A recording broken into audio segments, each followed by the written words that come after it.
ഈശോ മിശിഹായ്ക്ക് സ്തുതിയായിരിക്കട്ടെ. കാർമൽ റൂഹ മിനിസ്ട്രി കുടുംബാംഗങ്ങളെ, പുതിയൊരു എപ്പിസോഡിലേക്ക് നമ്മൾ പ്രവേശിക്കുകയാണ്.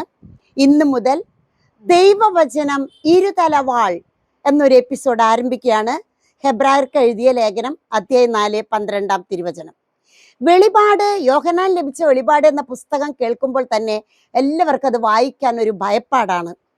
കാരണം ഇതിൽ കുറേ മൃഗങ്ങളെക്കുറിച്ചും അങ്ങനെ കുറേ സഭകൾക്ക് വന്ന പീഡനങ്ങളൊക്കെ പറയുമ്പോൾ എല്ലാവരും ഭയപ്പെട്ടിരിക്കുകയാണ്. എന്നാൽ വെളിപാട് ലളിതവും ആകർഷകവുമാണ്. ഇത് ഭയത്തിൻ്റെ പുസ്തകമല്ല, മറിച്ച് പ്രത്യാശയുടെയും വിജയത്തിൻ്റെയും പുസ്തകമാണ്. പ്രിയപ്പെട്ടവരെ, പ്രതിസന്ധികളിലൂടെയും പീഡനങ്ങളിലൂടെയും നമ്മൾ നടന്നു പോകുമ്പോൾ സഭയ്ക്ക് അനുഭവിക്കേണ്ടി വന്ന ആ പീഡന അവസ്ഥയിലെ ദൈവത്തിൻ്റെ വിജയം, യേശുക്രിസ്തുവിൻ്റെ മഹത്വം, ഒപ്പം തന്നെ ലോകത്തിൽ എന്ത് സംഭവിച്ചാലും അത് ചരിത്രത്തിൻ്റെ എല്ലാ ചരിത്ര നിയന്ത്രണവും ദൈവത്തിൻ്റെ കരങ്ങളിലാണ് എന്നുറപ്പിക്കുകയാണ് വെളിപാടിൻ്റെ പുസ്തകം. Praise the Lord, hallelujah. 3 സത്യമാണ് ഇവിടെ വെളിപ്പെടുത്തിക്കിട്ട്. ഈ കാലഘട്ടത്തിൻ്റെ ശബ്ദമാണ്, പ്രവാചക സ്വരമാണ്. ജൂലൈ 26 മുതൽ വിശുദ്ധ അന്ന യോവാക്യം മാതാപിതാക്കളുടെ ഈ തിരുനാൾ നമ്മൾ ആരംഭിക്കുമ്പോൾ ഇരുതലവാൾ, ഹെബ്രായർക്കാർക്ക് എഴുതിയ ലേഖനം അധ്യായം 4:12. പ്രിയപ്പെട്ടവരെ, വെളിപാട് പുസ്തകത്തിൻ്റെ പശ്ചാത്തലം എന്ന് പറയുന്നത് യേശുവിൻ്റെ പ്രിയ ശിഷ്യൻ യോഹന്നാൻ തന്നെയാണ് ഇത് എഴുതിയത്. സ്ഥലം ഗ്രീസിലെ പാത്മോസ് ദ്വീപാണ്. പാത്മോസ് ദ്വീപിൻ്റെ പശ്ചാത്തലം നമ്മൾ ആ അധ്യായത്തിലേക്ക് കടക്കുമ്പോൾ സിസ്റ്റർ പറയാം. ആ ദ്വീപിൽ തടവുകാരനായി അയക്കപ്പെട്ടവനാണ് യോഹന്നാൻ. ഇനി ഇതിലേക്ക് നമ്മൾ കടന്നു വരുമ്പോൾ ഈ സുവിശേഷത്തിൻ്റെ കാലഘട്ടം എന്ന് പറയുമ്പോൾ 1-ാം നൂറ്റാണ്ടാണ്.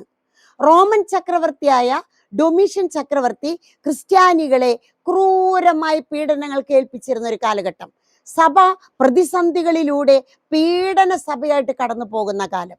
ഇതിലെ പ്രതീകങ്ങളിലേക്ക് നമുക്ക് കടന്നു വരാം. ആരംഭത്തിൽ തന്നെ 7 വിളക്കുകൾ, 7 ദൂതന്മാർ, 7 നക്ഷത്രങ്ങൾ, 7 സഭകൾ എന്നൊക്കെ പറയുമ്പോൾ 7 ഒരു പൂർണ്ണതയാണ്. പ്രിയപ്പെട്ടവരെ, 7 എന്ന നമ്പർ ഒരു പൂർണ്ണതയാണ്.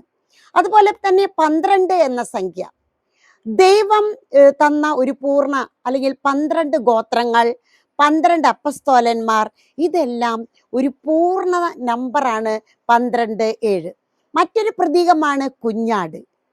കുരിശിൽ നമുക്ക് വേണ്ടി, മനുഷ്യന്റെ പാപങ്ങൾക്ക് വേണ്ടി രക്തം ചിന്തി മരിച്ചത് ഒരു ബലഹീനതയായിട്ട് കാണുന്നുണ്ടാവും. പക്ഷേ കുഞ്ഞാടായ യേശു ക്രിസ്തു, ലോകത്തിൻ്റെ പാപങ്ങൾ നീക്കുന്ന കുഞ്ഞാടായ യേശു ക്രിസ്തു സർവശക്തനാണെന്ന് തെളിയിക്കുന്നു. പിന്നീട് നമുക്ക് കാണാം സർപ്പം, അതുപോലെ മൃഗം എന്നുള്ള പേരുകളൊക്കെ പ്രതീകങ്ങൾ. അത് പ്രിയപ്പെട്ടവരെ തിന്മയുടെ ശക്തികളെയാണ്, ദൈവത്തെയും അവിടുത്തെ ജനത്തിനുമെതിരായി ആഞ്ഞടിക്കുന്ന തിന്മയുടെ ശക്തികളാണ് സർപ്പം, മൃഗം എന്നൊക്കെ പറയുമ്പോൾ. ഇനി ഈ ആരംഭത്തിൽ തന്നെ നമുക്ക് കാണാം ഇതിൻ്റെ പ്രധാന സന്ദേശം എന്താണ്. ദൈവത്തിൻ്റെ അന്തിമ വിജയം, തിന്മയുടെ മേലുള്ള ശക്തി, തിന്മയെ തകർക്കുന്ന ശക്തിയായിട്ട് ദൈവത്തിൻ്റെ അന്തിമ വിജയം കൈവരുന്നു. അതുപോലെ വിശ്വാസത്തിൻ്റെയും സ്ഥിരതയുടെയും നാളുകളെ, കഷ്ടപ്പാടുകളുടെയും പീഡനങ്ങളുടെയും നടുവിൽ വിശ്വാസവും സ്ഥിരതയും കാത്തു സൂക്ഷിക്കാനായിട്ട് ഇത് സന്ദേശം നൽകുന്നുണ്ട്.